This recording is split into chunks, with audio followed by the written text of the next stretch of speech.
नमस्कार। प्रस्तुत है आज का चिंतन।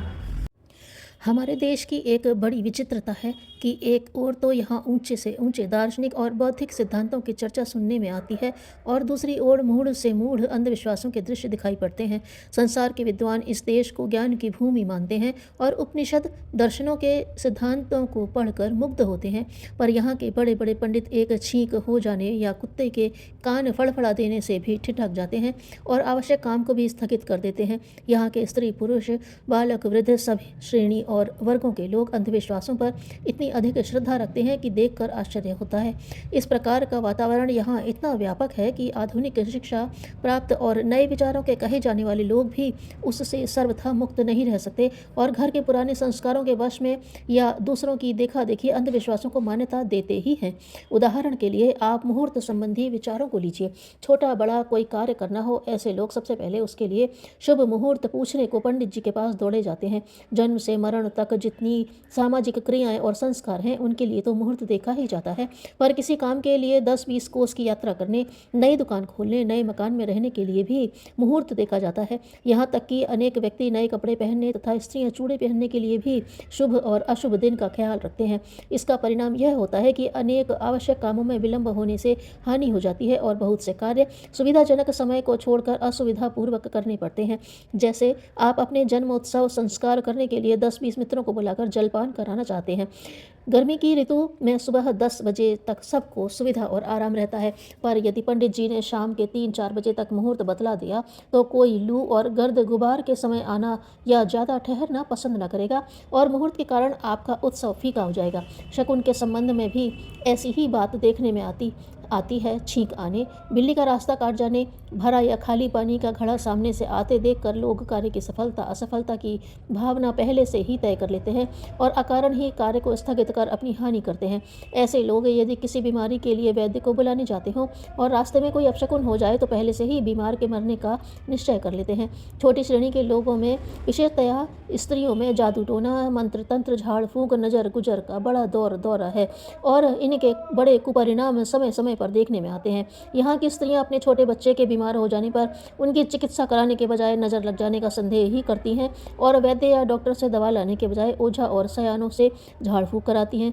वे लाल मिर्च की धुनी देकर भी नज़र का पता लगाती हैं, जिससे सबको खांसी आने लगती है। इस प्रकार की मूढ़ता के कारण बहुत कम उम्र के कमज़ोर बच्चे तो मर भी जाते हैं। अनेक स्त्रियों के एक दोने या मिट्टी के बर्तन में फूल, बताशा, सिंदूर आदि चीज़ें रखकर चौराहे पर रखाती हैं और समझती हैं कि ऐसा करने से बच्चे की बीमारी किसी और व्यक्ति के पास चली जाएगी।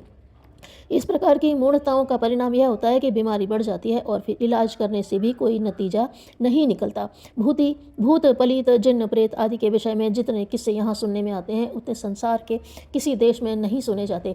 भूतों का भय यहाँ के 50% लोगों में समाया हुआ है और इस काल्पनिक भय से लोग बड़ी हानि उठाते रहते हैं। जब लोग यह समझ लेते हैं कि अमुक बीमारी भूत प्रेत के कारण उत्पन्न हुई तो वे लाख इलाज करने पर भी स्वस्थ नहीं होते, जब तक कि कोई सयाना ओझा उनका भूत के हटा देने का विश्वास न करा दे। स्त्रियों के सर पर भूत आने की जो घटनाएं गांवों में प्रायः होती रहती हैं, उनसे उनके स्वास्थ्य, मन और चरित्र का बड़ा अधःपतन हो जाता है।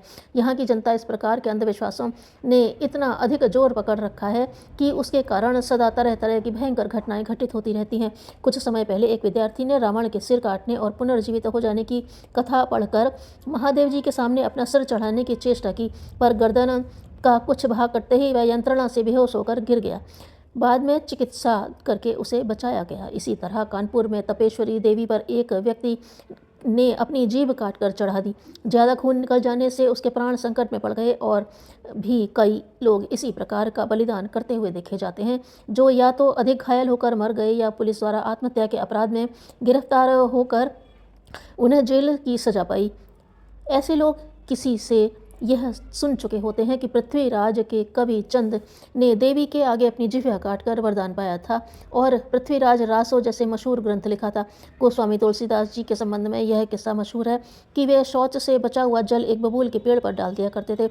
इससे उस पर रहने वाला एक प्रेत उन पर प्रसन्न हो गया और उसकी सहायता से उनको हनुमान जी के और फिर रामचंद्र जी के दर्शन हो गए।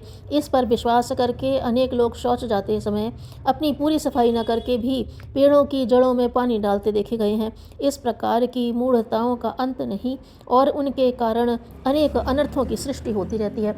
हिंदू धर्म में 33 करोड़ देवता माने गए हैं और 150 देवता तो मंदिर बनाकर पूजे जाते हैं, पर इस अंधविश्वास की बलिहारी है कि इतने से भी उनका पेट नहीं भरता।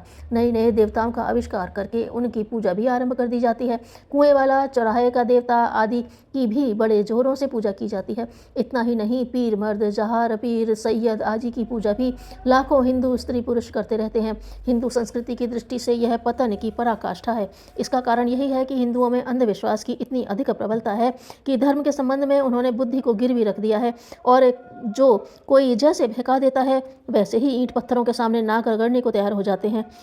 हमने सुना है कि एक देहाती मेले में एक भिखारी और कुछ साधन न पाकर एक मील के पत्थर पर सिंदूर लगाकर उसकी पूजा करने लगा। उसे देखकर बहुत से ग्रामीण उसी पर भेंट चढ़ाने लग गए और उसने 10-5 रुपये कमा ही लिए। ये अंधविश्वास व्यक्तिगत दृष्टि से ही हानिकारक नहीं होते, समस्त समाज का इससे पतन होता है और प्रगति के मार्ग में बाधा पड़ती है। जो लोग किसी के छींकने को बुरी बात समझकर लड़ने मरने को तैयार हो जाते हैं, वे मिलजुल कर किसी बड़े काम को संपन्न करने में कब समर्थ हो सकते हैं। जो अपनी भलाई के लिए दूसरों के घरों में आग लगाने में संकोच नहीं करते, वे समाज के साथ शत्रुता का कार्य करने में कैसे रुक सकते हैं। जो लोग बनावटी देवी देवताओं पर हजारों रुपए भेंट चढ़ाकर आशीर्वाद और वरदान पाने के लालच में रहते हैं, वे परोपकार के कामों में कब आर्थिक सहायता कर सकते हैं। इस तरह के महास्वार्थी और मतिहीन लोगों से समाज भरा हुआ है। वह सर्वहितकारी किसी कार्यक्रम में कब आगे कदम बढ़ा सकता है।